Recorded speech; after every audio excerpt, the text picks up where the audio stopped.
Good evening, diamonds. They say you can never forget your first wife or your first job. Well, I wouldn't want to comment on my first wife for safety reasons. I can definitely say that's true about my first job.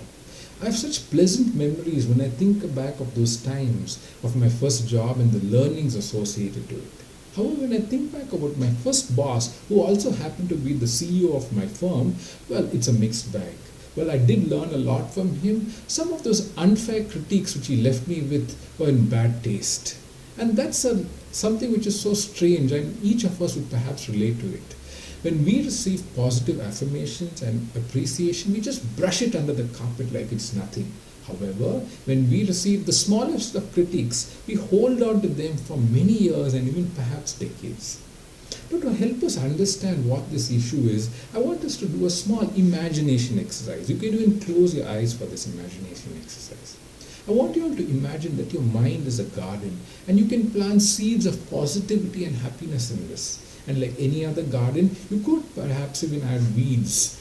But whatever you do, do not think of a red elephant. I hope you spend some time thinking about this exercise. Did you all imagine a beautiful garden with sunflowers and sunshine? Perhaps. But I'm sure each of you all thought of that red elephant, even though I specifically asked you all not to think of a red elephant. So let's talk of this large elephant in the room, which is our mental health and the insanity of staying strong. None of us realize how heavy a burden of these worries we are carrying around.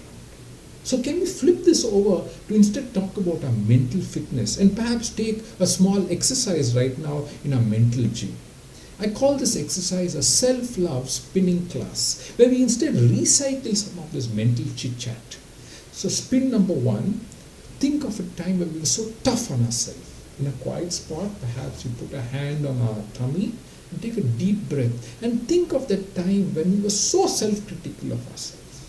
Spin number two, an alternative perspective. Think of the same scenario, but instead here your best friend or your younger self came to you with this problem. What words of advice and comfort would you offer your best friend or your younger self?